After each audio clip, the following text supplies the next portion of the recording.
பிரைஸ்ரா. இன்று நாம் தியானத்துக்காக எடுத்துக்கொள்கிற பகுதி 2 கொரிந்தியர் 10:5.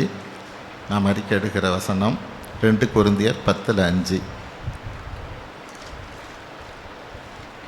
2 கொரிந்தியர் 10:5 அவைகளால் நாங்கள் தர்க்கங்களையும் தேவனை அறிகிற அறிவுக்கு விரோதமாய் எழும்புகிற எல்லா மேட்டிமையும் நிர்மூலமாக்கி எந்த எண்ணத்தையும் கிறிஸ்துவுக்கு கீழ்ப்படைய சிறைப்படுத்தர்களாயிருக்கிறோம். ஆமென். ஜெபிப்போம். தோத்திரம் ஆண்டவரே, உமது கிருபைக்காய் நாங்கள் நன்றி செலுத்துகிறோம். இப்பொழுதும் ஆண்டவரே, உமது வார்த்தையை தியானிக்கும்படியான கிருபை எங்களுக்கு தருவீராக. எங்கள் ஆண்டவரும் மீட்பு இரட்சகருமாய் இயேசு கிறிஸ்துவின் வழியாக எடுக்கிறோம் நல்ல பிதாவே, ஆமென். 2 கொரிந்தியர் 10:5 கடைசி வரிகளை பார்ப்போம். எந்த எண்ணத்தையும் கிறிஸ்துவுக்கு கீழ்ப்படிய சிறைப்படுத்துகிறவர்களாக இருக்கிறோம். ஹல்லேலூயா. இது நம்ம வாழ்க்கையில் எப்படி இருக்கிறது? ஆமென். சில பிரச்சனைகள், வேதனைகள், நெருக்கங்கள் நமக்கு வருகிற போது நம்மளுடைய சிந்தனையை நம்மளால் கண்ட்ரோல் பண்ண முடியுதா? ஆமென். இதோ இந்த காரியத்திலேருந்து நான் எப்படியாவது வெளியே வரணும்னு நினைக்கிறேன், ஆனாலும் வெளியே வர முடியல. ஆமென். இதுக்கு ஏதாவது ஆலோசனை இருக்குதா? ஆமென். தேவன் இதை குறித்து என்ன நினைக்கிறார்? ஆமென். அங்கே வசனம் சொல்லுது, அந்த எந்த எண்ணத்தையும் கிறிஸ்துவுக்கு கீழ்ப்படியும்படியாய் நீங்கள் என்ன பண்ணணும்? சிறைப்படுத்துவர்களாக இருக்கணுங்குது. அப்போ இந்த காரியத்தை சிறைப்படுத்துவேன்னு அவர் சொல்லலை, புரிஞ்சுக்கணும். அவர் செய்ய மாட்டேங்கிறார். ஹல்லேலூயா. நீ தான் செய்யணுங்கிறார். ஆமென்.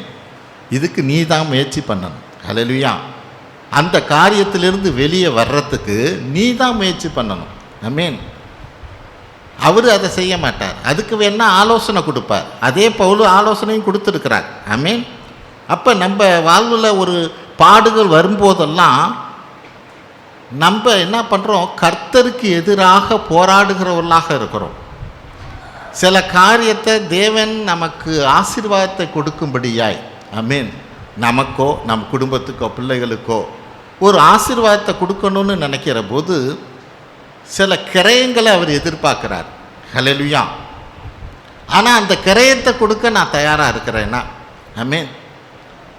சில நேரங்களில் தேவன் ஆசீர்வதிக்கிறவராக இருக்கிறபடினால நம்மளை ஆசீர்வதிக்கணும்னு நினைக்கிற போது நம்ம கிரயத்தை கொடுக்கலன்னா என்ன, அவர் நம்ம பையிலேருந்து பிடுங்கி எடுத்துக்குவார்.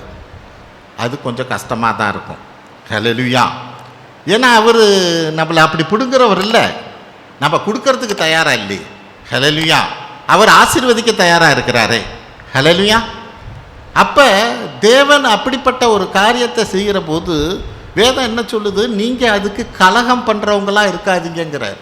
அல்லமே நம்ம கலகம் பண்ணுகிறவர்களாக அப்படி இருக்க வேண்டாம் அப்படிங்கிறார். அதுக்கு ஆண்டவர் என்ன சொல்கிறார்? ஒரு வேலைக்காரன் என்ன பண்ணுவான்? ஒருத்தட்ட எஜமான்கிட்ட வேலை செய்கிற போது அவருக்கு அவன் நினப்பில் அவனுக்கான காரியத்தில் ஒரு சரியான ஒரு கூலி கிடைக்கல, அல்ல சரியான ஒரு காரியம் அவனுக்கு கிடைக்கல அப்படின்னா அவன் வேலை செய்கிற போது அந்த எதிர்ப்பை காமிக்கிறவனாக இருப்பான். ஐ மீன் எப்போதும் செய்கிற வேலை தான் செய்வான், ஆனால் அந்த செய்கிற வேலையிலே தன்னோட எதிர்ப்பை முதலாளிக்கு காமிக்கிறப்பானாக இருப்பான்.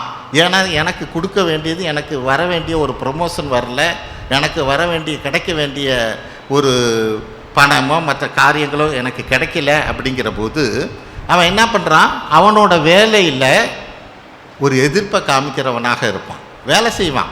ஆமென். ஆனால் நான் தேவனுடைய வேலைக்காரனாக இருக்கிறேன்னா, நான் தேவனுடைய பிள்ளையாக இருக்கிறேன். தேவன் நான் பிள்ளையாக இருக்கிறேன்னா தேவன் எனக்கு பிள்ளைக்கான ஆசீர்வாதத்தை வச்சிருக்கிறார். ஆமென். நான் வேலைக்காரனாக இருந்து தேவனுடைய பிள்ளைக்கான ஆசீர்வாதத்தை நான் இழந்து போகிறவனாக இருக்கக்கூடாது. ஆமென். தேவனுடைய வேலைக்காரனாக இருந்து தேவனுடைய பிள்ளைங்கிற ஸ்தானத்தில் தேவன் எனக்கு வச்சிருக்கிற ஆசீர்வாதத்தை நான் இழந்து போகிறவனாக இருக்கக்கூடாது. ஆமென். தேவன் எனக்காக தான் சில காரியத்தை சேர்த்து வைக்கிறார். ஹல்லேலூயா. எந்த நேரம் கொடுக்கணுமோ கொடுப்பார். ஆமென். சில காரியங்கள் அப்படி தான் சில பெற்றோர்களை நானும் பார்த்துருக்கிறேன். ஆமென். அவங்களுக்கு அந்த நேரத்தில் கொடுக்க வேண்டிய பிள்ளைகள் என்ன நினைக்கிது? ஏன் இதை எங்கள் அப்பா எனக்கு கொடுக்கக்கூடாது இந்த நேரத்தில்? எனக்கு ஒரு ஆசீர்வாதமாக இருக்குமே, எனக்கு இப்படி இருக்குமே அப்படி இருக்குமே. அவங்க அப்பா என்ன சொல்கிறார்? தருவேன், எப்போ தரணுமோ அப்போ தருவேன். ஹல்லேலூயா. அவர் மைண்டில் என்ன இருக்குங்கிறது நமக்கு தெரியாது. ஆமென். ஒருவேளை இன்னைக்கு கொடுத்துட்டா நான் ஊதாரித்தனமாக செலவழித்துடுவேன்னு நினைக்கலாம். அல்லது வேற ஒரு காரியம், அவன் இன்னுமா தான் பிள்ளை தானே உழைச்சி முன்னேற வரைக்கும் அதை, ஏன்னா அப்போ தான் அவன் அதை பாதுகாப்பான். கொடுத்ததை பாதுகாக்க அவனுக்கு அப்போ தான் அந்த காரியங்களே வரும். ஆமென். அப்போ அதுக்காக அவர் கொடுக்காம கூட இருக்கலாம். எப்போ கொடுக்கணுமோ அப்போ கொடுப்பார். ஆமென். அப்போ நமக்கு என்ன, நான் இன்னைக்கு வேலைக்காரனாக இருந்து தேவன் எனக்கு இதை செய்யலையே, இப்படி காணலையே காரியங்கள் என்றபடியாய் நான் கலகம் செய்கிறவனாக, முரடு செய்கிறவனாக நான் இல்லாதபடி தேவனுடைய பிள்ளையாக இருந்து காத்திருந்து தேவ ஆசீர்வாதத்தை நான் பெற்றுக்கொள்ளணும். ஆமென். ஏன்னா தேவன் சில கிரயங்களை நம்மள்கிட்ட எதிர்பார்க்கிற போது நான் கலகம் செய்கிறவனாக இருக்கக்கூடாதுங்கிறத நான் புரிந்து கொள்கிறவனாக இருக்கணும். ஆமென். அப்போ இந்த சூழ்நிலையில் தான் என்ன சொல்லுது, என்னுடைய சிந்தையை கிறிஸ்துவின் கட்டுப்பாட்டுக்குள்ளே வைக்க எனக்கு தெரியணும். ஆமென். என் சிந்தையை கிறிஸ்துவின் கட்டுப்பாட்டுக்குள்ளே வைக்க எனக்கு தெரிகிறவனாக இருக்கிற போது தான் வேதம் என்ன சொல்லுது, நீ அந்த சிந்தையை காத்துக்கிட்டீன்னா உனக்குள்ளேருந்து ஜீவ ஊற்று புறப்படும். ஆமென். எப்போ நீ சிந்தையை காத்துக்கொள்ளணும், அதுக்கு அடுத்தது தான் அது. ஹல்லேலூயா. ஏன்னு கேட்டால் இந்த ஜீவ ஊற்று புறப்படுவதற்கு உன் சிந்தையே ஒரு தடையாக இருக்குது. ஹல்லேலூயா. நீ சிந்தையை காத்து கொண்டா மட்டும்தான் ஜீவ ஊற்று அதுலேருந்து புறப்பட முடியும், இல்லைன்னா அது புறப்படாது. வசனம் என்ன? நீதிமொழிகள் 4:23 பாருங்க.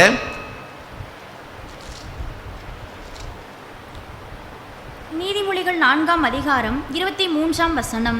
எல்லா காவலோடும் உன் இருதயத்தை காத்துக்கொள், அதனிடத்தினின்று ஜீவ ஊற்று புறப்படும். ஆமென். எல்லா காவலோடும் உன் இருதயத்தை காத்துக்கொள், அதனிடத்திலிருந்து ஜீவ ஊற்று புறப்படும். இந்த எல்லா காவலும், ஆமென், அப்படின்னா என்ன? ஹல்லேலூயா. எந்தெந்த முறையில், ஏன்னா காவலோடுன்னு மட்டும் சொல்லல, எல்லா காவலோடும். ஏன்னா எந்தெந்த பக்கம் ஓப்பனிங் இருக்குதோ அந்த வழியிலெல்லாம் தானே சாத்தா உள்ளே போகிறோம். ஹல்லேலூயா. அப்போ நான் எல்லா காவலோடும் என் இருதயத்தை காத்து கொண்டாதான் அந்த ஜீவ ஊற்று என்னிடத்திலிருந்து புறப்படும். ஹல்லேலூயா. ஜீவ ஊற்றுங்கிற காரியத்தில் பல நேரங்களில் நம்ம ஏமாந்து போகிறவங்களாக இருக்கிறோம். ஹல்லேலூயா. எப்படி ஏமாந்து போகிறோம்? அதுதான் வேதம் சொல்லுகிறது. அப்படிப்பட்ட காரியத்திலெல்லாம் அந்த டிசீவிங் ஸ்பிரிட், நம்மளை ஏமாத்துக்கிற சாத்தான். ஹல்லேலூயா. இதில் மிக மிக நம்ம கவனமாக இருக்கணும். ஆமென். இதில் கவனமாக இருக்கிற போது மட்டும்தான் தேவன் நம்மளை முழுமையாக ஆசீர்வதிக்கவே முடியும். எப்படிப்பட்ட பெரிய ஊழியக்காரங்க கூட பல நேரங்களில் விழுந்து போகிறாங்க, அதை நம்ம பார்க்குறோம். ஆமென். ஏன் அப்போ காரியம் என்ன? அதே அந்த ஆதியாகமம் முன்னாடி இருக்கிற வசனம்தான். ஜலத்தின் மீது ஆவியானவர் அசைவாடினார், ஆழத்திலே இருள் இருந்தது. இதை மறந்தே போகக்கூடாது. இந்த வசனத்தை நீங்கள் மறந்தே போகக்கூடாது. ஆவியானவர் அசைவாடுவார், ஆனால் ஆழத்தில் இருள் இருக்கும். நான் அதான் சொல்கிறேன், எப்படிப்பட்ட பெரிய ஊழியக்காரமுன்னு ஏன் விழுந்து போகிறாங்கன்னா, ஆவியானவர் இருக்கிறார், இல்லைன்னு சொல்லல, ஆழத்தில் அங்கே இருள் இருக்குது. ஆழத்தில் ஏதோ ஒரு விதத்தில் சாத்தா அங்கே குடிகொண்டு இருக்குது. ஹல்லேலூயா. அது என்னைக்குமே காலவாரி விடும். ஆமென். அப்படிப்பட்ட பெரிய ஊழியக்காரங்களே அப்படிப்பட்டவங்கன்னா நம்ம எப்படிப்பட்டவங்க? ஹல்லேலூயா. மிக மிக கவனமாக இருக்கணும். ஆமென். கவனமாக இருக்கணும். அப்போ இன்னைக்கு காரியம் என்ன? எல்லா காவலோடுங்கிறத தான் இன்னைக்கு நம்ம பார்க்க போகிறோம். என்னன்னா காவலோடு என் சிந்தையை நான் கட்டுப்பாட்டுக்குள்ளே கொண்டு வர முடியும். பிலிப்பியர் 4:8 படிப்போம். பிலிப்பியர் 4ஆம் அதிகாரம் 8ஆம் வசனம். கடைசியாக சகோதரரே, உண்மை உள்ளவைகள் எவைகளோ, ஒழுக்கம் உள்ளவைகள் எவைகளோ, நீதி உள்ளவைகள் எவைகளோ, கற்புள்ளவைகள் எவைகளோ, அன்புள்ளவைகள் எவைகளோ, நற்கீர்த்தி உள்ளவைகள் எவைகளோ, புண்ணியம் எதுவோ, புகழ் எதுவோ, அவைகளையே சிந்தித்துக் கொண்டிருங்கள். ஆமென். ஹல்லேலூயா. அங்கே வசனம் என்ன சொல்லுது? கடைசியாக சகோதரர், உண்மை உள்ளவைகள் எவைகளோ, ஆமென், ஒழுக்கம் உள்ளவைகள் எவைகளோ, நீதி உள்ளவைகள் எவைகளோ, கற்பு உள்ளவைகள் எவைகளோ, அன்புள்ளவைகள் எவைகளோ, நற்கீர்த்தி உள்ளவைகள் எவைகளோ, புண்ணியம் எதுவோ, புகழ் எதுவோ அவைகளையே சிந்தித்து கொண்டிருங்கள். ஆமென். எல்லா காவலுன்னா இந்த காவல் தான். இந்த 8 காவலும் நமக்கு இருக்கணும். எதுக்கு? என் சிந்தையை என்னுடைய கண்ட்ரோலில் கொண்டு வருவதற்கு, என் சிந்தையை கிறிஸ்துவின் கட்டுப்பாட்டுக்குள்ளே கொண்டு வருவதற்கு. ஹல்லேலூயா. என்னோட சிந்தையை என் கிறிஸ்துவின் கண்ட்ரோலுக்குள்ளாக கொண்டு வர்றதுக்கு இந்த அதை தான் இன்றைக்கி ஒன்று ஒன்றா பார்க்க இருக்கிறோம். முதல்ல என்ன காரியம்? உண்மை உள்ளவைகள் எவையோ. ஆமென். அப்படின்னா என்ன? என் சிந்தையை என்னோட கண்ட்ரோலுக்கு கொண்டு வர்றதற்கு நீ என்ன பண்ணணும்? உண்மை உள்ளவைகளை தான் சிந்திக்கணும். நான் இப்போ சிந்திக்கிற காரியம், ஏதோ ஒரு காரியத்தை குறித்து நான் சிந்திக்கிறேன், இது உண்மையிலே சரியானது தானா? ஹல்லேலூயா. நான் சிந்திக்கிற காரியம் உண்மையிலே சரியானதானா என்றபடியாய் நான் சிந்திக்கிறவனாக இருக்கணும். ஆமென். யோவான் 17:17 என்ன சொல்லுது? யோவான் 17ஆம் அதிகாரம் 17ஆம் வசனம். உம்முடைய சத்தியத்தினாலே அவர்களை பரிசுத்தமாக்கும், உம்முடைய வசனமே சத்தியம். ஆமென். உம்முடைய வசனமே சத்தியம். சத்தியங்கிறது அதாவது ஆங்கிலத்தில் சத்தியத்துக்கும் உண்மைக்கும் ட்ரூத்துன்னு மட்டும்தான் போட்டிருக்கு. ஆமென். ரெண்டுக்குமே ஒரே வார்த்தை ட்ரூத்துன்னு மட்டும்தான் போட்டிருக்கு. அப்போ இங்கே உண்மை உள்ளவைகள் எவைகளையோ அவைகளையே சிந்தித்து கொண்டிருங்கள்ங்கிற போது நான் இங்கே வசனம் என்ன சொல்லுது? வசனமே சத்தியம், வசனமே உண்மை. ஹல்லேலூயா. அந்த வசனமே உண்மைங்கிறதுல நான் எந்த அளவுக்கு நான் அதை புரிஞ்சவனாக இருக்கிறேன்? ஏன்னா ஆண்டவராக இயேசு கிறிஸ்துவை சோதிக்கிற போது சாத்தான் என்ன சொல்லுது?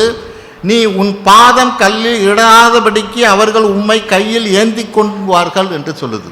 நீ இந்த இடத்துலேருந்து குதி, கோபுரத்துலேருந்து. வசனம் என்ன சொல்லுது? இதுதானே சத்தியம், இதுதானே உண்மை. அது என்ன உண்மை? நீ மேலேருந்து குதிச்சின்னா தூதர்கள் உன்னை கீழே விழாதபடி காப்பாற்றுவாங்கங்கிறது தானே சத்தியம்.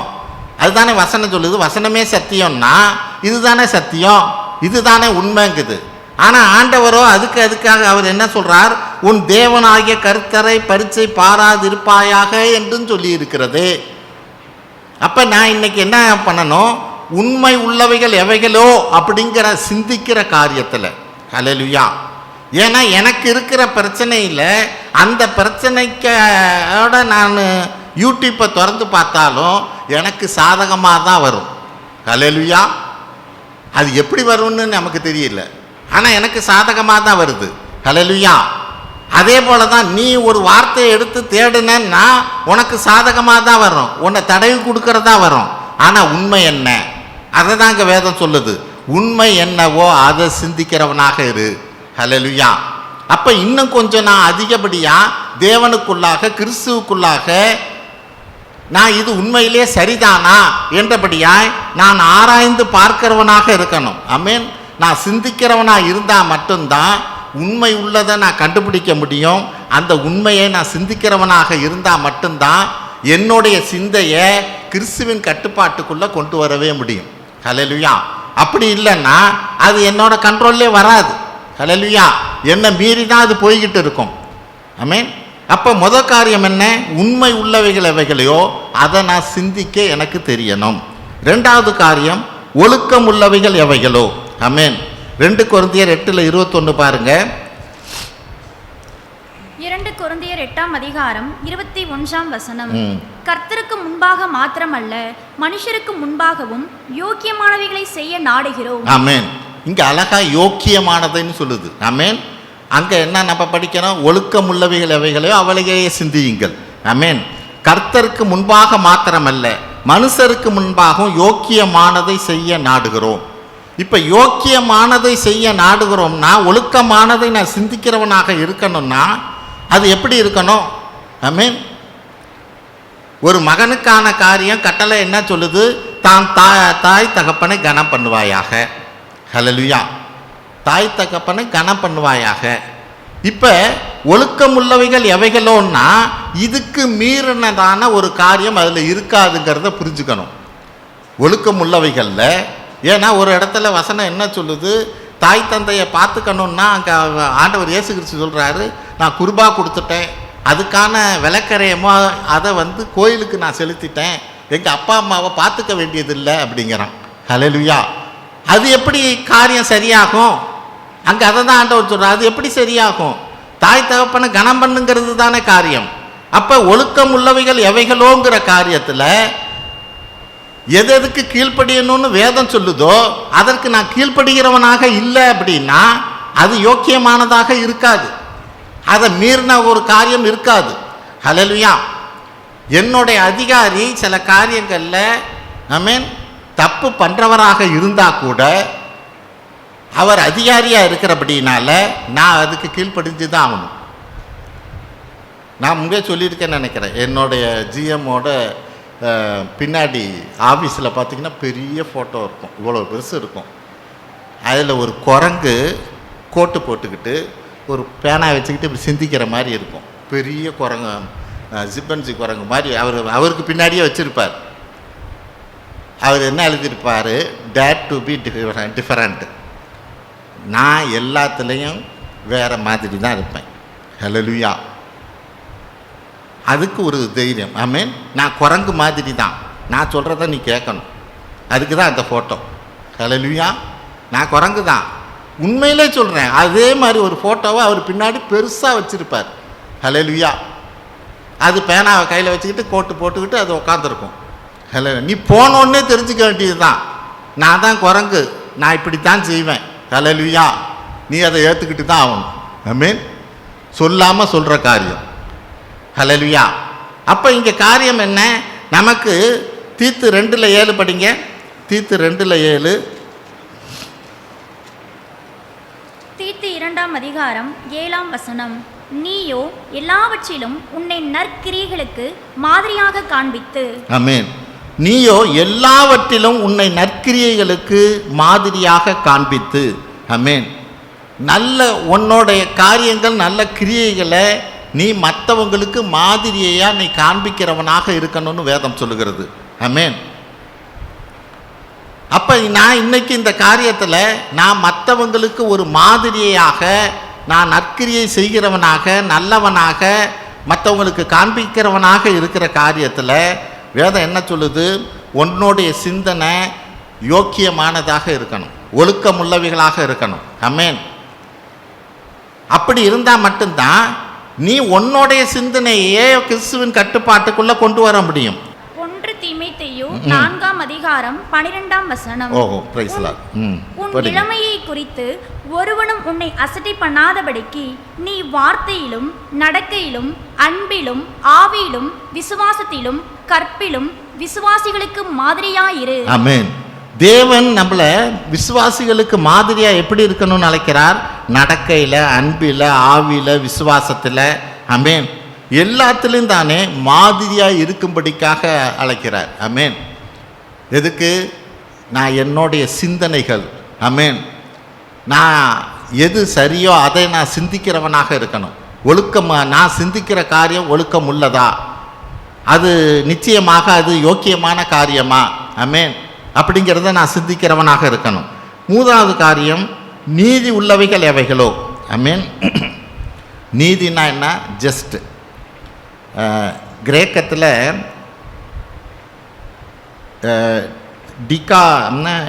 டிகாயோஸ் அப்படின்னு சொல்லப்படுது. டிகாயோஸ் அப்படின்னா நீதி உள்ளவைகளுக்கு அவங்க அர்த்தம் என்ன சொல்கிறாங்கன்னா, டீல் ரைட்லி வித் அதர்ஸ்.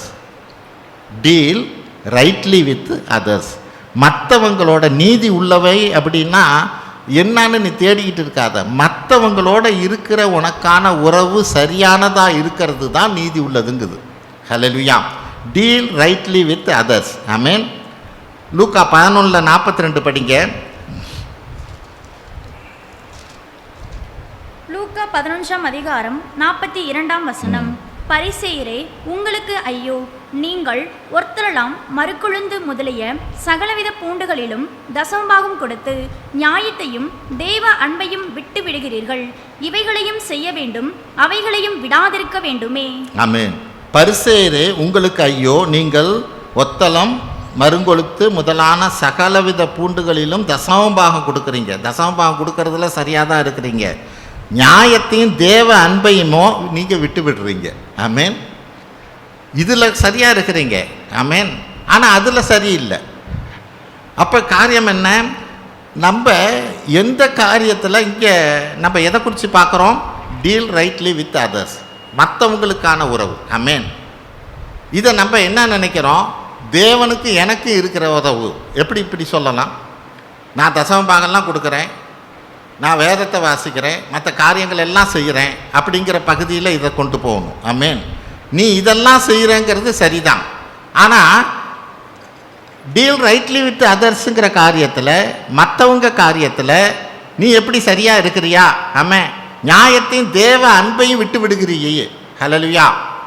என்ன நியாயங்கிறதையோ, மற்றவங்க மேலே உன்னை நேசிப்பது போல பிறரை நேசிங்கிற காரியத்திலேயோ நீ குறைபடுகிறவனாக இருக்கிறியே. ஹல்லேலூயா. எனக்கு உனக்கு இருக்கிற உறவு சரிங்கிற. ஆமென். ஆனால் அது சரின்னா இதுவும் சரியாக இருக்கணும். ஆமென். காசில் ஒரு பக்கம் செல்லாததுன்னா, தேஞ்சு போச்சுன்னா அது செல்லாது தான். அது எந்த பக்கமாக இருக்கட்டும், தேவனுக்கும் இருக்கிற உறவு இருந்து இது சரியில்லைனாலும், மற்றவங்களுக்கு உனக்கு இருக்கிற உறவு சரி இருந்து தேவனுக்கு உனக்கு இருக்கிற உறவு சரியில்லைனாலும் அந்த காசு செல்லாது. ஹல்லேலூயா. அப்போ அதை தான் அங்கே வேதம் சொல்லுது, நீங்கள் அதையும் செய்யணும் இதையும் விட்டு விடாமல் இருக்கணுமே. ஆமென். ரெண்டு இருந்தால் தானே ஒரு நீதி உள்ளவைகளாக இருக்கும். எனக்கு முன்பாக அதுதான் நீதி உள்ளவைதாக இருக்கும். ஆமென். இங்கே தான் வேதம் என்ன சொல்லுது? டிசீவிங் ஸ்பிரிட், அதாவது சாத்தானோட ஒரு காரியம் என்னன்னா ஒரு ஏமாத்துகிற வேலை. ஹல்லேலூயா. அந்த ஏமாத்துகிற வேலையில் நம்ம மாட்டிக்கக்கூடாது. ஏமாத்துகிற வேலை என்ன? நீ அதில் சரியாக இருக்குல்ல, தேவனுக்கு கொடுக்கறதுல சரியாக இருக்குல்ல, மற்றவங்களோட இருக்கிறத பற்றி பிரச்சனை இல்லை. ஆமென். அப்படி நம்மளை ஏமாற்றும். ஹல்லேலூயா. அது எப்படிப்பட்ட காரியங்களை என்னென்ன மாதிரி ஏமாற்றணுமோ அப்படியெல்லாம் ஏமாற்றும். ஆமென். நீ இதை சாப்பிடு தேவனை போல ஆவ. ஹல்லேலூயா. அப்போ இந்த நம்ம ஏமாத்துகிற காரியத்தில், சாத்தான் செய்கிற காரியத்தில் மிக மிக கவனமாக இருக்கணும். அது எந்த விதத்தில்? தேவனுக்கு வேதத்துக்கு விரோதமாக அது இருக்குதா? ஆமென். வேதத்தில் சொல்லப்பட்டது என்ன? நான் அதை தான் கண்டுபிடிக்க தெரியணும். நான் முன்பே சொன்னது போல், எப்போ அங்கே சாத்தான் வந்து ஆண்டவர்கிட்ட சொல்லுகிற போது நீ குதி, தேவ தூதர்கள் காப்பாற்றுவாங்கன்னு வேதம் சொல்லியிருக்கே அப்படிங்கிற போது எனக்கு இன்னொரு காரியத்தை கண்டுபிடிக்க தெரியணும். இது தேவன் தான் பேசுகிறாரா? ஏன்னா அந்த யோசனைகள் எனக்குள்ளே வருகிற போது நான் என்ன நினைக்கிறேன்? தேவன் தான் என்னோட பேசுகிறார், என்னை குதிக்க சொல்கிறார், தூதர்கள் காப்பாற்றுவாங்கன்னு எழுதியிருக்குன்னு காமிக்கிறார் அப்படின்னு நான் குதிச்சிடலாமா? ஆமென். இந்த சத்தம் யாருக்கிட்டேருந்து வர்றதுங்கிறத எனக்கு கண்டுபிடிக்க தெரியணும். ஹல்லேலூயா. இதை கண்டுபிடிக்க தெரியலன்னா, ஏன்னா எனக்கு அது எப்போதும் எனக்கு நன்மையானதை தான் பேசும். ஆமென். நீ இதை சாப்பிட்டினா தேவனை போல ஆவேங்கிறது நன்மையானது தானே. ஏன்னா எனக்கு சாதகம் என்ன, நான் என்ன விரும்புகிறேங்கிறத அதுக்கு நல்லா தெரியும். ஹல்லேலூயா. அப்போ அதை சார்ந்து தான் என்னோட பேசும், என்னை வந்து ஏமாற்றுகிற காரியத்தை அது செய்கிறதாக இருக்கும். அப்போ இன்னைக்கு நான் இந்த காரியத்தினால வேற ஒருத்தவங்களுக்கு இது டிஸ்டர்பன்ஸ் ஆகுதாங்கிறத நான் கவனிக்கணும். ஆமென். இது நீதி உள்ளவைகள் எவைகளோங்கிறத குறித்து நம்ம பேசிக்கிட்டு இருக்கிறோம்.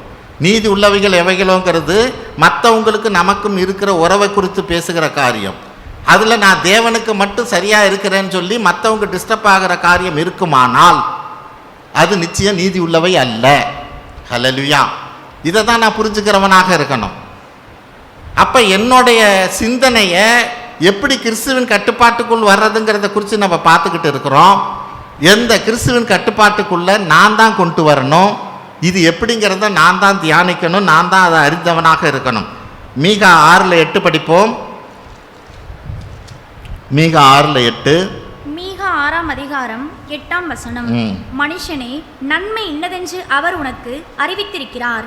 நியாயம் செய்து இரக்கத்தை சிநேகித்து உன் தேவனுக்கு முன்பாக மனத்தாழ்மையாய் நடப்பதை அல்லாமல் வேறு எண்ணத்தை கர்த்தர் உன்னிடத்தில் கேட்கிறார். ஆமென். தேவனுக்கு முன்பாக மனத்தாழ்மையாக நடப்பதை மட்டுமே அல்லாமல் உன்னிடத்தில் எண்ணத்தை கேட்கிறார். ஹல்லேலூயா. மனத்தாழ்மைங்கிறத தேவனுக்கு முன்பாகங்கிறது இது மனிதனுக்கு முன்பாகங்கிறதும் சேர்ந்தது தான். ஏன்னா தேவனுடைய ஆளுகைக்குள்ளே கட்டுப்பாட்டுக்குள்ளே தான் மனுஷர் இருக்கிறாங்க. என்னோட அதிகாரியும் தேவன் தான் எனக்கு அதிகாரியாக வச்சிருக்கிறார். ஆமென். நான் தேவனுக்கு முன்பாக தாழ்மையாக நடக்கணும்னா என் அதிகாரிக்கு முன்பாக நான் தாழ்மையாக நடக்கணும். ஆமென். ஏன்னா என்னை அதிகாரியாக வச்சது தேவன் தான். ஹல்லேலூயா. அப்போ தேவன் அதை தான் நான் உன்கிட்ட எதிர்பார்க்குறேங்கிறாரு. நான் அதற்கு கீழ்ப்படுகிற போது மற்றவங்களோ அல்லது என் அதிகாரியோ இன்னைக்கு இல்லை நாளைக்கு இல்லை ஒரு நாள் புரிஞ்சுக்குவார், இவன் தேவனுடைய மனுஷன் என்றபடியாய். ஆமென். உடனே புரிஞ்சுக்கிறதுக்கு வாய்ப்பு இல்லாமல் இருக்கலாம். நிச்சயமாக அது தேவனுக்கு முன்பாக ஒரு நீதி உள்ளதாக இருக்கிறது என்று வேதம் சொல்லுகிறது. அதை தான் நீதி உள்ளவைகள் எவைகளோ அவைகளை நீங்கள் சிந்தியுங்கள் என்று வேதம் சொல்லுகிறது. அடுத்தது 4வது காரியம், கற்புள்ளவைகள் எவைகளோ ஆமென் அதையே சிந்தித்து கொண்டிருங்கள். ஆமென். நீதிங்கிற காரியத்தில் டீல் ரைட்லி வித் அதர்ஸுங்கிறத குறித்து பார்த்தோம். ஆமென். கற்புள்ளவைகள்னா மாரலி கிளீன். ஹல்லேலூயா. நம்ம செய்கையில் நடத்தையில் ஆமென், என் பார்வையில் சிந்தையில் நடத்தையில் ஆமென் கற்புள்ளவனாக இருக்கணும். ஆமென். தேவனுக்கு பிரியமானவனாக நடக்கணும். ஹல்லேலூயா. யாக்கோப்பு 1:27 பாருங்க. யாக்கோப்பு 1:27. யாக்கோபு 1ஆம் அதிகாரம் 27ஆம் வசனம். திக்கற்ற பிள்ளைகளும் விதவைகளும் படைகிற உபத்திரவத்திலே அவர்களை விசாரிக்கிறதும் உலகத்தால் கரைபடாதபடிக்கு தன்னை காத்து கொள்ளுகிறதுமே பிதாவாகிய தேவனுக்கு முன்பாக மாசில்லாத சுத்தமான பக்தியாயிருக்கிறது. ஆமென். உலகத்தால் கரைபடாதபடி தன்னை காத்துக்கொள்வது. ஹல்லேலூயா. உலகத்தால் கற்புள்ளதுன்னா என்ன? உலகத்தால் கரைபடாதபடி என்னை காத்துக்கொள்வது. இன்னும் ஒரு வசனத்தை பார்ப்போம். யாக்கோப்பு 4:4 படிங்க. யாக்கோப்பு 4:4. யாக்கோபு 4ஆம் அதிகாரம் 4ஆம் வசனம். விபச்சாரரே விபச்சாரிகளே, உலக சிநேகம் தேவனுக்கு விரோதமான பகையென்று அறியீர்களா? ஆகையால் உலகத்துக்கு சிநேகிதனாயிருக்க விரும்புகிறவன் தேவனுக்கு பகைஞனாயிரான். ஆமென். யாரு? சபையை பார்த்து பேசுகிறார். சபையை பார்த்து என்ன சொல்கிறார்? விபச்சாரனே விபச்சாரிகளே, உலக சிநேகம் தேவனுக்கு விரோதமான பகை என்று அறியீர்களா? ஆகையால் உலகத்துக்கு சிநேகிதனாய் இருக்க விரும்புகிறவர்கள் தேவனுக்கு பகையனாய் இருக்கிறார்கள். ஆமென். அப்போ இந்த காரியத்தை எப்படி நான் பார்க்கறது? விபச்சாரனே விபச்சாரிகளே அப்படிங்கிறாரு. யார்? சபையை பார்த்து பேசுகிறார். காரியம் என்ன? உலகத்தால் நம்ம கரைபடாதபடி இருக்கணும். கரைபடுகிறவனாக இருந்தால் நான் ஒரு விபச்சாரக்காரனாக இருக்கிறேன். ஆமென். விபச்சாரியாக இருக்கிறேன் என்று வேதம் சொல்லுகிறது. இது எப்படி நான் கரைபடுகிறவனாக இருக்கிறேன்? தேவனுக்கு முன்பாக ஆண்டவராக இயேசு கிறிஸ்துவுக்கு நான் தான் மனவாட்டி. ஹல்லேலூயா. அப்படி தானே? நாம் எல்லாம் ஆண்டவருக்குள்ள கிறிஸ்துவுக்கு நம்ம மனவாட்டியாக இருக்கிறோம். அந்த மனவாட்டியாகிய நான் மணவாளனாகிய இயேசு சபையில் காத்துக்கிட்டு இருக்கிற போது நான் வேற எங்கேயாவது போனேன்னா ஹல்லேலூயா, அது விபச்சாரம் இல்லையா? அதுக்கு தான் அங்கே வசனம் சொல்லுது, உலகத்தால் கரைபடாதபடி இருங்குது. ஹல்லேலூயா. நான் உலகத்தால் கரைப்பட்டேன்னா நான் கற்புள்ளவன் இல்லை. ஹல்லேலூயா. நான் உலகத்தால் கரைப்பட்டா நான் கற்புள்ளவன் அல்ல. யாருக்கு? ஆண்டவராக இயேசு கிறிஸ்துவுக்கு. ஏன்னா அவர் தான் மணவாட்டியாக இருக்கிறார், நான் மணவாளனாக இருக்கிறார், நான் மணவாட்டியாக இருக்கிறேன். அப்போ மணவாட்டியாகிய நான் என் மணவாளனுக்கு நான் உண்மை உள்ளவனாக இருக்கணும். ஆமென். அந்த உண்மையில் கொஞ்சம் தரவுனாலும் நான் கற்பில்லாதவனாக ஆகிறேன். ஹல்லேலூயா. அதுதான் இங்கே கற்புள்ளவைகளோ அவைகளை சிந்தித்து கொண்டிருங்கள்னா, நான் எது கற்புள்ளது தேவனுக்கு முன்பாகங்கிறத நான் அறிஞ்சவனாக புரிஞ்சவனாக இருக்கணும். ஆமென். கிறிஸ்துவுக்குள்ளாக எந்த காரியம், ஒருவேளை உலக சிநேகங்கிற காரியத்தில் நான் சபையை மட்டும் சொல்லலை, அது வேற எந்த காரியமாக இருக்கட்டும், தேவனை விட ஆண்டவராக இயேசு கிறிஸ்துவை விட நான் அதிகம் அதை நேசிக்கிறவனாக இருந்தா, ஆமென், தேவனுடைய பார்வையில் மணவாளனாகிய கிறிஸ்துவுக்கு முன்பாக மணவாட்டியாகிய நான் கற்புள்ளவனாக இல்லை. ஹல்லேலூயா. நான் கற்புள்ளவனாக இருக்க வேண்டும் என்று தேவன் விரும்புகிறவராக இருக்கிறார். 5வது காரியம், அன்புள்ளவைகள் எவைகளோ. இதை பவுலை விட அதிகம் இதை விளக்கி சொல்கிறவங்க ஒருத்தரும் இருக்க முடியாது. 1 கொரிந்தியர் 13:3-7 மெதுவாக ஒன்றா படிப்போம். 1 கொரிந்தியர் 13:3-7. 1 கொரிந்தியர் 13ஆம் அதிகாரம் 3 முதல் 7ஆம் வசனம் வரை. எனக்கு உண்டான யாவற்றையும் நான் அன்னதானம் பண்ணினாலும் என் சரீரத்தை சுட்டெரிக்கப்படுவதற்கு கொடுத்தாலும் அன்பு எனக்கிராவிட்டால் எனக்கு பிரயோஜனம் ஒன்றுமில்லை. அன்பு நீடிய சாந்தமும் தயவும் உள்ளது. அன்புக்கு பொறாமை இல்லை. அன்பு தன்னை புகழாது, இருமாப்பாயிராது, அயோக்கியமானதை செய்யாது, தற்பொழிவை நாடாது, சினம் அடையாது, தீங்கு நினையாது, அநியாயத்தில் சந்தோஷப்படாமல் சத்தியத்திலே சந்தோஷப்படும், சகலத்தையும் தாங்கும், சகலத்தையும் விசுவாசிக்கும், சகலத்தையும் நம்பும், சகலத்தையும் சகிக்கும். ஆமென். அன்புக்கு எந்த பக்கமும் நீ நழுவிட முடியாது. அன்புங்கிற காரியத்தில், அன்பு செய்கிறேங்கிற காரியத்தில் நீ எந்த பக்கமும் நழுவவே முடியாது. அந்த அப்படி அவர் ஒரு விளக்கத்தை கொடுக்குறார். அன்பு நீடிய சாந்தம் உள்ளது. ஹல்லேலூயா. என்னோட காரியத்தில் என் சிந்தையை டிஸ்டர்ப் பண்ணுகிற காரியம், என் சிந்தையை கிறிஸ்துவின் கட்டுப்பாட்டுக்குள்ளே கொண்டு வருகிற காரியத்தில், ஆமென், இந்த நீடிய சாந்தம் அங்கே எப்படி வேலை செய்யுது? ஹல்லேலூயா. ஏன்னா அன்பு உள்ளவைகள் எவைகளோ அவைகளையே சிந்தித்து கொண்டு இருங்கள்னு அவர் சொல்கிறார். ஆமென். எதுக்கு? என் சிந்தையை கண்ட்ரோலுக்குள்ளே கொண்டு வர்றதுக்கு. அங்கே அப்போ அப்படிப்பட்ட காரியத்துக்கு இங்கே தேவையானது என்னன்னு சொல்கிறார்? அது ஒரு நீடிய சாந்தமாக இருக்கணும். ஆமென். ஒரு தயம் உள்ளது, பொறுமையான, பொறாமை இல்லை, அன்பு தன்னை புகழாது, இருமாப்பாயிராது, அயோக்கியமானதை செய்யாது, தற்பொழிவை நாடாது, சினமடையாது, தீங்கு நினையாது. ஆமென். சினமடையாது. ஹல்லேலூயா. கோபங்கிறது அந்த காரியத்தினால ஒரு விளைவை கொண்டு வர்றது. சினம் அடைகிறதுங்கிறது பார்த்திங்கன்னா அதை ஒருத்தரை பார்த்தாவே எரிச்சல் அடைகிறது. ஹல்லேலூயா. சினம் அடைகிறதுன்னா என்ன? அவங்க ஒன்றுமே செய்யலைனாலும் பார்த்தாவே ஒரு எரிச்சல் வரும். ஆமென். இதுதான் சினம் அடைவது. ஹல்லேலூயா. இது இருக்குது அப்படின்னா நீ தேவனோட பிள்ளை இல்லை. ஹல்லேலூயா. நீ தேவனுக்குள்ள, நீ மற்றவங்களை அன்பு செய்கிற காரியத்தில் நீ குறைவுபட்டு தான் இருக்கிற. ஹல்லேலூயா. அப்போ நான் கிறிஸ்துவின் சிந்தைக்குள்ளே என்னை கொண்டு வரணும்னா இதுலேருந்து நான் வெளியே வந்தாகணும். ஆமென். இந்த காரியத்தை இதுக்கு நான் முன்பே சொன்னபடி கர்த்தர் உதவி செய்ய மாட்டார், நீ தான் வெளியே வரணும். ஹல்லேலூயா. என்னென்ன காரியத்தை நம்ம பார்க்குறோமோ அதை வச்சு நீ தான் வெளியே வரணும். அவர் ஆண்டவரே இந்த காரியத்திலேருந்து என்னை காப்பாற்றிங்கன்னா காப்பாற்ற மாட்டார். ஹல்லேலூயா. உனக்கு காரியம் என்னன்னு சொல்லியிருக்கிறேன், என்னென்ன பண்ணி அதுலேருந்து வெளியே வரணும்னு சொல்லியிருக்கிறேன், நீ தான் அது வெளியே வந்துடணும். ஆமென். அப்போ அன்பு உள்ளவைகள் எவைகளோ இவைகளையே நான் சிந்தித்து கொண்டு இருக்கிறவனாக இருக்கணும். யோவான் 13:35 பாருங்கள். யோவான் 13:35. யோவான் 13ஆம் அதிகாரம் 35ஆம் வசனம். நீங்கள் ஒருவரில் ஒருவர் அன்பு உள்ளவர்களாயிருந்தால் அதனால் நீங்கள் என்னுடைய சீஷர்கள் என்று எல்லாரும் அறிந்து கொள்வார்கள் என்றார். ஆமென். நீங்கள் ஒருவரில் ஒருவர் அன்புள்ளவர்களாயிருந்தா அதை பார்த்தாவே போதும், நீ பெரிய ஒரு காரியம் செய்ய வேண்டாம். நீ ஒருத்தர் அன்பு செய்கிறவனாக இருந்தாவே அங்கே வேதம் என்ன சொல்லுது? நீ தான் என்னுடைய சீசன்னு உலகம் எல்லாம் அறிஞ்சுக்குங்குது. ஹல்லேலூயா. நீ பெரிய ஒரு காரியத்தை புரட்ட வேண்டியதில்லை. ஆமென். நீ மற்றவங்களை அன்பு செய்கிற காரியத்தில் நீ சரியாக இருப்பாயானா நீ உண்மையிலே என்னுடைய சீடன் என்றபடியாக சொல்லுகிறது. ஆமென். அப்போ இன்னைக்கு அன்புள்ளவைகள் எவைகளையோ அதையே நான் சிந்திக்க தெரியணும். நான் சிந்திக்கிற சிந்தனை உண்மையிலே இந்த அன்புங்கிற டெஃபனிஷனுக்குள்ளே ஏதாவது ஒரு இடத்துல அது டிஸ்டர்ப் ஆகுது அப்படின்னா, ஆமென், அது நிச்சயம் உண்மையான அன்பு இல்லை. ஹல்லேலூயா. ஏதோ ஒரு இடத்துல அது காலை வாரி விடுது. ஆமென். அதை நான் சரி செய்கிறவனாக இருக்கணும். ஆமென். 6வது காரியம், நற்கீர்த்தி உள்ளவைகள் எவைகளோ.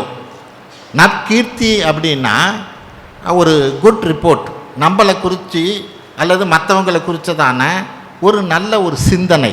ஆமென். ஏன்னா மற்றவங்களை குறித்து நான் நல்லது என்னன்னு யோசித்தா மட்டும்தான் நான் அவங்களோட உறவில் நான் சரியாக இருக்க முடியும். ஹல்லேலூயா. அதுக்கு தான் சொல்லுது குட் ரிப்போர்ட் என்றபடியாக சொல்லுது. ரூத் 3:11 பாருங்கள். ரூத் 3:11. ரூத் 3ஆம் அதிகாரம் 11ஆம் வசனம். ஆமென். இப்போதும் மகளே, நீ பயப்படாதே, உனக்கு வேண்டியபடியெல்லாம் செய்வேன். நீ குணசாலி என்பதை என் ஜனமாகிய ஊரார் எல்லாரும் அறிவார்கள். ஆமென். யாரு? போவாசுக்கும் ரூத்துக்கும் உள்ளது. இப்போ போவாசு என்ன நினைக்கலாம் ரூத்தை குறித்து? ஆமென். நான் இப்போ எதை குறித்து பேசுகிறேன்? நற்கீர்த்தி உள்ளவைகளோ அவைகளே சிந்தித்து கொண்டிருங்கள்னு சொல்கிறேன். அப்படின்னா என்ன? மற்றவங்களை குறித்து என்ன நல்ல காரியமோ அதை பற்றி மட்டும் நீ கெட்ட காரியத்தை நினைக்காதேங்கிறேன். அப்போ இப்போ இங்கே போவாசு ரூத்தை குறித்து ஒன்றை அவன் என்னை கல்யாணம் பண்ணதுலேருந்து தான் என்ன உன் மாமனார் செத்து போயிட்டாரு, உன் கணவர் செத்து போயிட்டாரு, அது இன்னொருத்தருக்கு அதுக்கு என்ன ஓப்படியாவோ அது என்ன எனக்கு தெரியல. ஆமே கொழுந்தனார் செத்து போயிட்டாரு அப்படின்னு சொல்லி வேண்டாத காரியத்தை அதை பற்றி அவன் பேசலை. ஹல்லேலூயா. இதை பற்றியெல்லாம் போவாசு பேசலை. உன்னை பற்றி ஊரில் எல்லாம் நல்லா சொல்லிக்கிறாங்க, நீ நல்லவன்னு. ஹல்லேலூயா. அதுதான் குட் ரிப்போர்ட். நற்கீர்த்திங்கிற காரியத்தில் ஒருத்தரோட மைனஸ் பாயிண்ட்டை குறிச்சே பேசிக்கிட்டு இருக்கக்கூடாது. ஆமென். அவங்கள்ட்ட என்ன இது இருக்குது, இவங்க இப்படி நடக்கிறாங்க அப்படி எது ப்ளஸ் பாயிண்ட்? ஆமென். என்ன ப்ளஸ் பாயிண்ட் இருக்குது? ஹல்லேலூயா. இதை நீ சிந்திக்கிறவனாக இருந்தால் தான் எதை குறித்து பார்க்குறோம்? திரும்ப திரும்ப நான் ஞாபகப்படுத்துறது, என் சிந்தையை கிறிஸ்துவின் கட்டுப்பாட்டுக்குள் கொண்டு வருகிற காரியத்தை குறித்து பேசிக்கிட்டு இருக்கிறோம். ஆமென். அப்போ கிறிஸ்துவின் கட்டுப்பாட்டுக்குள்ளே என் சிந்தையை கொண்டு வரணும்னா ஒருத்தருக்குள்ளே இருக்கிற நல்ல காரியத்தை குறித்து நான் நினைக்கணுமே ஒழிய அவங்கள்ட்ட இருக்கிற மைனஸ் பாயிண்ட்டை குறித்து நான் நினச்சிக்கிட்டு இருந்தேன்னா என்னுடைய சிந்தையை என் கிறிஸ்துவின் கட்டுப்பாட்டுக்குள்ளே என்னால் கொண்டு வர முடியாது. ஆமென். என்னால் கொண்டு வர முடியாது. ஹல்லேலூயா. அப்போ இப்படிப்பட்ட காரியத்தில் நான் மிக மிக கவனமாக இருக்கணும். ஆமென். அவங்கள்ட்ட என்ன காரியம் நல்லதாக இருக்குங்கிறத நான் யோசிக்கிறவனாக இருக்கணும். 7வது காரியம், புண்ணியம் எதுவோ, moral excellence, noble character. Amen. புண்ணியம் எதுவோன்னா என்ன? Noble character. ஹல்லேலூயா. அவங்கள்ட்ட சில பேர்த்துக்கிட்ட இல்லாத ஒரு பெரிய ஒரு காரியம் சில பேர்த்துக்கிட்ட இருக்கும். அவன் உண்மையிலே ரொம்ப மைனஸ் பாயிண்ட்டு தான். அவன் பேசுகிறதோ மற்ற காரியம், எனக்கு அப்படி ஒருத்தரை தெரியும், புரியுதுங்களா? வாயை திறந்தா பொய் தான் பேசுவார். ஆமென். பேசுகிற காரியம்லாம் ஒன்றும் சரி இருக்காது. ஆனால் அவர்கிட்ட ஒரு நல்ல குணத்தை பார்ப்பேன். என்னன்னா, யார் வந்தாலும் அவங்களுக்கு சாப்பாடு வாங்கி கொடுப்பார். ஒரு ஹோட்டலுக்கு போனோன்னு வச்சுக்கோங்க, நம்ம போனோம்னா 4 பேர் போகிறோன்னு வைங்க ஃப்ரெண்ட்ஸு, சாப்பிட்டு வெளியே வர்றப்ப இவர் தான் ஆளாக காசை கொடுப்பார். நம்மெல்லாம் என்ன பண்ணுவோம்? யார் முன்னாடி போவான்னு கொஞ்சம் பேக் அடிப்போம், ஒரு ஸ்டெப்பு பின்னாடி வந்துக்குவோம். முதல்ல அவர் கொடுக்குறாரா இவர் கொடுக்குறாரா பார்க்கலாம் அப்படின்னு. அவன் அப்படி இருக்க மாட்டான். அவன் தான் ஆளாக போய் காசு கொடுப்பான். ஆனால் காரியம் என்ன? மற்ற காரியம்லாம் பார்த்திங்கன்னா போய் பேசுகிறதோ மற்ற காரியங்கள் எல்லாமே சில காரியங்கள் நல்லதே இல்லை. ஆமென். அது நல்லாவே நமக்கு தெரியும். ஆனால் நம்ம இங்கே வேதம் என்ன சொல்லுது? புண்ணியம் எதுவோ, அவன்கிட்ட இருக்கிற நோபுல் கேரக்டர். ஆமென். எது ஒரு நல்ல குணமோ அதை பற்றி நீ நினச்சிக்க. ஹல்லேலூயா. அப்போ தான் உன் சிந்தையை கிறிஸ்துவின் கட்டுப்பாட்டுக்குள்ளே கொண்டாட முடியுங்குது. நீ அவன் செய்கிற தவறையோ அவன் எப்படிப்பட்டவங்கிறதோ அதை பற்றி யோசிச்சுக்கிட்டே இருக்கிறாத. ஹல்லேலூயா. அதை தான் இன்றைக்கி வேதம் நம்மள்கிட்ட சொல்லுது. 1 பேதுரு 2:9 பாருங்கள்.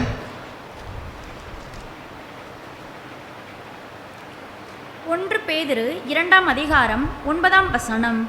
நீங்களோ உங்களை அந்தகாரத்தினின்று தம்முடைய ஆச்சரியமான ஒளியினிடத்திற்கு வரவழைத்தவருடைய புண்ணியங்களை அறிவிக்கும்படிக்கு தெரிந்து கொள்ளப்பட்ட சந்ததியாயும். ஆமென். அப்போ இங்கே ஆச்சரியமான ஒளியிடத்துக்கு வரவழைத்தவருடைய புண்ணியங்களை அறிவிக்கிறபடிக்கு தெரிந்து கொள்ளப்பட்டவர்கள் நாம். ஆமென்.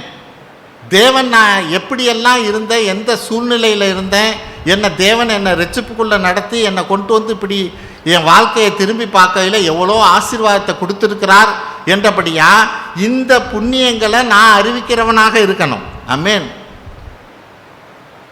நான் எனக்கு வர நடுவில் எவ்வளோ பிரச்சனைகள் வரலாம், நெருக்கங்கள் வரலாம். ஏன்னா ஆண்டவரே சொல்லிட்டார், உலகத்தில் உபத்திரவங்கள் உண்டு, ஆனாலும் நான் ஜெயித்தேங்கிறார். ஆமென். அது இல்லாமல் இருக்காது வாழ்க்கை. நிச்சயமாக அதெல்லாம் உண்டு. ஆனால் அது வர்ற நேரம் நான் என்ன நினைக்கணும்? ஆமென். Moral excellency. அதாவது எப்படி எனக்கு தேவன் செஞ்ச பெரிய காரியம் என்னவோ அதை தான் நான் யோசிச்சு பார்க்கணும். இன்றைக்கும் தேவன் அனுமதிக்காமல் ஒரு காரியம் என் வாழ்க்கையில் வராது. ஹல்லேலூயா. பிரச்சனை வராது, நெருக்கங்கள் வராது. நான் இதை குறித்து யோசிக்கக்கூடாது. தேவன் எனக்கு செஞ்ச நல்ல காரியத்தை குறித்து யோசிக்கணும். ஆமென். அதை தான் தாவீது செய்கிறான். நான் கரடியோட போராடி இருக்கிறேன், சிங்கத்தோட போராடி இருக்கிறேன். ஆமென். இந்த கோலியாத்து எம்மாத்திரங்கிறான். ஹல்லேலூயா. இன்னைக்கு வர்ற பாடுகள் பிரச்சனைகள் எனக்கு எம்மாத்திரம். தேவன் எவ்வளோ காரியத்திலிருந்து என்னை தப்புவிச்சவர், என்னை காப்பாற்றினவர், எனக்கு விடுதலை கொடுத்தவர். அவர் காண்கிற தேவனாக இருக்கிறார், என்னை பார்த்து கொண்டு இருக்கிறார். ஹல்லேலூயா. என் சூழ்நிலையை அறிகிறவராக இருக்கிறார். அவரை அல்லாம எந்த ஒரு துரும்பும் என் மேலே படாது. ஹல்லேலூயா. தேவன் ஒரு ஆசீர்வாதத்தை எனக்கு கொடுக்க விரும்புகிறார். அந்த கரையத்தை இன்னைக்கு வாங்க விரும்புகிறார். ஆமென். நான் முணுமுணுக்காம அந்த கரையத்தை கொடுக்கிறவனாக இருக்கணும். அவர் என் பாக்கெட்லேருந்து பிடுங்கிறதுக்கு இடம் கொடுக்கக்கூடாது. ஆமென். அது மிக வலிக்கிறதா இருக்கும். ஹல்லேலூயா. ஏன்னா அவர் ஒன்று ஆசீர்வதிக்கணும்னு பிளான் பண்ணிட்டார். ஆசீர்வதிக்கிறதுக்கு நீ ஒரு செலவு பண்ணி தான் ஆகணும். ஹல்லேலூயா. ஒரு கரையத்தை கொடுத்து தான் ஆகணும். ஆமென். அந்த கரையை எப்படி வரும், எந்த வழியாக வரும் அப்படிங்கிறது நமக்கு தெரியாது. எந்த வழியாக வந்தாலும் நான் அதை ஏற்றுக்க தயாராக இருக்கணும். ஹல்லேலூயா. அந்த கரையத்தை ஒரு வேளை டாலரில் செலுத்த வேண்டி இருக்கலாம், அல்லது ரூபாயில் செலுத்த வேண்டி இருக்கலாம், எப்படி வேணாலும் இருக்கலாம். ஆமென். அங்கங்கே என்ன காரியமோ அதை பொறுத்தது அது. அதுக்கு நான் தயாராக இருக்கணும். ஆமென். ஏன்னா தேவன் என்னை ஆசீர்வதிக்க விரும்புகிறார். ஹல்லேலூயா. அப்போ புண்ணியம் எதுவோ அதையே நான் சிந்திக்கிறவனாக இருக்க வேண்டும். தேவன் என்னை ஆசீர்வதித்த காரியங்களை, ஒருத்தர்கிட்ட உள்ள நல்ல காரியத்தை நான் பார்க்குறவங்களா இருக்கணுமே ஒழிய அவங்கள்ட்ட இருக்கிற கெட்ட காரியத்தையோ வேண்டாத காரியத்தையோ நான் நினச்சேன் அப்படின்னா என் சிந்தையை கிறிஸ்துவின் கட்டுப்பாட்டுக்குள்ளே என்னால் கொண்டு வர முடியாது. ஆமென். கடைசியாக புகழ் எதுவோ ரோமர் 2:29. ரோமர் 2:29. ரோமர் 2ஆம் அதிகாரம் 29ஆம் வசனம். உள்ளத்திலே யூதனானவனே யூதன், எழுத்தின்படி உண்டாகாமல் ஆவியின்படி இருதயத்தில் உண்டாகும் விருத்த சேதனமே விருத்த சேதனம். இப்படிப்பட்டவனுக்குரிய புகழ்ச்சி மனுஷராலே அல்ல தேவனாலே உண்டாகிறது. ஆமென். இப்படிப்பட்டதான புகழ்ச்சி மனுஷராலே அல்ல தேவனாலே உண்டாயிருக்கிறது. ஒரு புகழ்ச்சிங்கிறது மனுஷனால அல்ல தேவனால உண்டானதாக இருக்கணும். ஆமென். எப்போ ஆவியின்படி விருத்த சேசனம் பண்ணுகிறவனாக இருக்கிற போது. ஆமென். ஏன் விருத்த சேசனங்கிற ஒரு வார்த்தையை அங்கே கொண்டு வருது? ஏன் விருத்த சேசனங்கிற ஒரு வார்த்தை அங்கே வருது? ஏன்னா ஆவியில் அது வலிக்கும். ஹல்லேலூயா. ஆவியில் அது வலிக்கும். ஆமென். அந்த காரியம் நம்மள்கிட்ட தேவன் சில காரியங்களில் அனுமதிக்கிறவராக இருக்கிறார். இப்படிப்பட்டதான புகழ்ச்சியே, எப்படிப்பட்டதான புகழ்ச்சியே, நான் எனக்கு வலிக்கிற ஒரு விருத்த சேசனத்தை நான் ஏற்றுக்கொள்கிறதுனால வர்ற புகழ்ச்சியே தேவனால் உண்டாயிருக்கிறது. ஹல்லேலூயா. இந்த புகழ்ச்சி தான் தேவன் நம்மள்ட்ட எதிர்பார்க்கிறார். புகழ் எதுவோ அப்படின்னா இந்த புகழை தான் நான் தேடுகிறவனாக இருக்கணும், மனுஷனால் வர்ற புகழ் அல்ல. ஹல்லேலூயா. ஐயோ நீங்கள் எப்படிப்பட்டவங்க, நீங்கள் அதாக்கும் இதாக்கும், மற்றவங்க எவ்வளோ பேசலாம். ஆமென். நம்மளை கீழே தள்ளும்படியா, அது அல்ல. தேவனால் வருகிற புகழ்ச்சியே. யோவான் 12:43 படிப்போம். யோவான் 12:43. யோவான் 12ஆம் அதிகாரம் 43ஆம் வசனம். அவர்கள் தேவனால் வருகிற மகிமையிலும் மனுஷரால் வருகிற மகிமையை அதிகமாய் விரும்பினார்கள். ஆமென். இது நல்லா தியானிக்கணும். ஆமென். நான் எந்த விதத்திலையாவது தேவனால் வருகிற மகிமையை, இது ரெண்டும் எப்படின்னா மிக மிக ரெண்டும் க்ளோஸ் ஆனது. ஹல்லேலூயா. மிக மிக நெருக்கமானது. ஆமென். இது எதுங்கிறத கண்டுபிடிக்க எனக்கு தெரியணும். ஹல்லேலூயா. நான் இன்னும் இதை குறித்து விளக்கமாக பேச முடியும். பவுல் சொல்லுகிறபடி சில காரியத்தை நாங்கள் சொன்னால் உங்களால் இப்போ தாங்க முடியாதும்பர். ஹல்லேலூயா. அப்படிப்பட்ட காரியம் நம்ம இதை யோசித்து பார்க்கணும். தேவனால் வருகிற மறுமையிலும் மனுஷரால் வருகிற மகிமையை அதிகமாய் விரும்பினார்கள். ஹல்லேலூயா. நான் எந்த இடத்துல இருக்கிறேன்? ஆமென். புகழ்ச்சியை தேவனால் வருகிற புகழ்ச்சியாக இருக்கிறதா? தேவன் அதை தான் விரும்புகிறார். புகழ் எதுவோ, எது புகழ்? தேவனுக்கான காரியத்தில் எது புகழ்? ஆமென். அதையே நான் சிந்திக்கிறவனாக இருக்கணும். தாவீதை குறித்து அவர் என்ன சர்டிஃபிகேட் கொடுக்கிறார்? இவன் இருதயத்துக்கு ஏற்றவன். ஆமென். மோசையை குறித்து என்ன சொல்கிறார்? உலகத்தில் இருக்கிறவனெல்லாம் இவன் சாந்தமுள்ளவன். ஹல்லேலூயா. அங்கே நாத்தான் வேலை குறித்து என்ன சொல்கிறார்? இவன் உத்தம இருதய உள்ளவன், உத்தம இஸ்ரவேலன். ஹல்லேலூயா. இப்போ புகழ் எதுவோ அந்த சர்டிஃபிகேட்டை வாங்கணும்னா தேவனுக்கிட்டேருந்து வர்ற அந்த சர்டிஃபிகேட்டு தான் சரியானது. மனுஷர்கிட்டேருந்து வருகிற சர்டிஃபிகேட் எந்த விதத்திலையும் புரோஜனமற்றது. ஆமென். அது சாத்தானால் நம்மளை கீழே தள்ளக்கூடியது. மிக மிக கவனமாக இருக்கணும். ஆமென். அப்போ இன்னைக்கு கிறிஸ்துவின் கட்டுப்பாட்டுக்குள்ளே என்னுடைய சிந்தையை கொண்டு வருவதற்கு நான் என்ன முயற்சிகளை செய்கிறேன்? ஆமென். பிலிப்பியர் 1:11 படிங்க. கடைசியாக ஒரு வசனம் படிப்போம். பிலிப்பியர் 1:11. பிலிப்பியர் 1:11. நீங்கள் கிறிஸ்துவின் நாளுக்கென்று துப்புரவானவர்களும் இடரல் அற்றவர்களுமாயிருக்கவும் வேண்டுதல் செய்கிறேன். ஆமென். நீங்கள் கிறிஸ்துவின் நாளுக்கென்று துப்புரவானவர்களும் இடரல் அற்றவர்களுமாயிருக்கவும் வேண்டுதல் செய்கிறேன். வேண்டுதல் செய்கிறேன்னா என்ன அர்த்தம்? வேண்டுதல் செய்கிறேன்னா தேவன்கிட்ட வேண்டுறாரா? நம்மள்கிட்ட வேண்டுறார். ஹல்லேலூயா. உங்கள்கிட்ட கெஞ்சி கேட்டுக்கிறேன். ஆமென். அவரோட வருகை நாளில் நீங்கள் துப்புரவற்றவர்களாக பரிசுத்தமுள்ளவர்களாக இருக்க வேண்டும் என்பதற்கு, இடரற்றவர்களாக இருக்க வேண்டும் என்பதற்காக உங்கள்கிட்ட கெஞ்சி கேட்டுக்கிறேங்கிறார். வேண்டுதல் செய்கிறேன்னா நம்மள்கிட்ட கெஞ்சி கேட்குறார். ஹல்லேலூயா. தேவன்கிட்ட வேண்டுதல் செய்கிறதல்ல. ஆமென். அதுக்காக தான் நான் முன்பே சொன்னேன், ஏன் என்னுடைய சிந்தையை கிறிஸ்துவின் கட்டுப்பாட்டுக்குள்ளே கொண்டு வரணுங்கிறது என் கையில் தான் இருக்குதே ஒழிய அது தேவனுடைய கையில் இல்லை. ஆமென். அப்போ இன்றைக்கி கிறிஸ்துவின் கட்டுப்பாட்டுக்குள்ளே என் சிந்தையை கொண்டு வரணும்னா காரியம், உண்மை உள்ளவைகள் எவைகளோ அதை சிந்திக்க எனக்கு தெரியணும். ஆமென். ஒழுக்கம் உள்ளவைகளா அப்படிங்கிறத நான் அறிந்து கொள்ள தெரியணும். நீதி உள்ளவைகள் எவைகளோ அதையே நான் சிந்திக்கிறவனாக இருக்கணும். கற்புள்ளவைகளோ அதை நான் சிந்திக்கிறவனாக இருக்கணும். அன்புள்ளவைகளோ, நற்கீர்த்தி உள்ளவைகளோ, புண்ணியம் எதுவோ, புகழ் எதுவோ, ஆமென், அவைகளையே நான் சிந்திக்கிறவனாக இருக்கணும். அப்போ என் சிந்தனை ஒரு காரியத்தை குறித்து எப்படி இருக்குதுங்கிறத இந்த பார்த்த இந்த 8 காரியத்துக்குள்ளே அடக்குதான்னு பார்க்கணும். இந்த 8 காரியத்துக்குள்ளே என் சிந்தையை அடக்கிறவனாக இருக்கணும். ஆமென். அதுதான் தேவனுக்கு பிரியமானது. ஹல்லேலூயா. அதுதான் கிறிஸ்துவின் கட்டுப்பாட்டுக்குள்ளே என் சிந்தையை கொண்டு வருகிற காரியம். ஆமென். அவை இந்த நாளில் இப்படிப்பட்டதான முயற்சிகளை செய்வோம். தேவன் தாமே நம்மளை ஆசீர்வதிப்பார். ஜெபிப்போம். ஸ்தோத்திரம் ஆண்டவரே, உமது எல்லையில்லா கிருபைக்காய் நாங்கள் நன்றி செலுத்துகிறோம். அப்பா, இதோ எங்களது சிந்தையை கிறிஸ்துவின் கட்டுப்பாட்டுக்குள் வருமாறு கட்டாயப்படுத்துகிற வழியை இந்த நாளிலே ஆண்டவரே அந்த வழிமுறைகளை எங்களுக்கு கற்றுக் கொடுத்திருக்கிறீர். அந்த பாதையிலே நாங்கள் தொடர்ந்து ஓடும்படிக்காய் ஆவியானவர் தாமே எங்களுக்கு கிருபை பாராட்டுவாராக.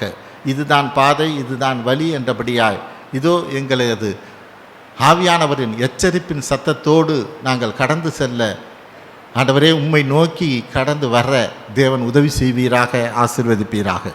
எங்கள் ஆண்டவரும் மீட்பர் இரட்சகருமாய் இயேசு கிறிஸ்துவின் வழியாக எடுக்கிறோம் நல்ல பிதாவே. ஆமென்.